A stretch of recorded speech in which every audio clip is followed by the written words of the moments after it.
United international ইউনিভার্সিটির বহিষ্কৃত শিক্ষার্থীদের নিঃশর্ত বহিষ্কারাদেশ প্রত্যাহার ও বেসরকারি বিশ্ববিদ্যালয়ের ওপর আরোপিত 15% কর বাতিল না হলে বৃহত্তর আন্দোলনের হুঁশিয়ারি দিয়েছেন বেসরকারি বিশ্ববিদ্যালয়ের শিক্ষার্থীরা। রোববার রাজধানীর রামপুরায় বিক্ষোভ মিছিলে এই হুঁশিয়ারি দেন তারা। গতকাল শিক্ষার্থীদের ওপর পুলিশের হামলায় তীব্র নিন্দাও জানান তারা। শিক্ষার্থীরা বলেন, ছাত্র জনতার আন্দোলনের পর দায়িত্ব নেয়া এই সরকারের এমন আচরণ উদ্বেগজনক। বেসরকারি বিশ্ববিদ্যালয়ের ওপর 15% ট্যাক্স মধ্যবিত্ত পরিবারের সন্তানদের পড়াশোনা বাধাগ্রস্ত করবে। এ সময় শিক্ষাকে পণ্য হিসেবে বিবেচনা করায় সরকারের সমালোচনা করেন শিক্ষার্থীরা।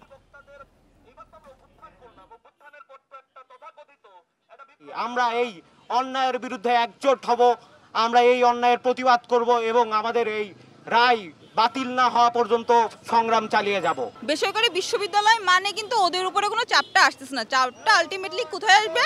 আমাদের সেমিস্টার ফি এর উপর আসবে। আমাদের সেমিস্টার ফি বাড়াতে হচ্ছে।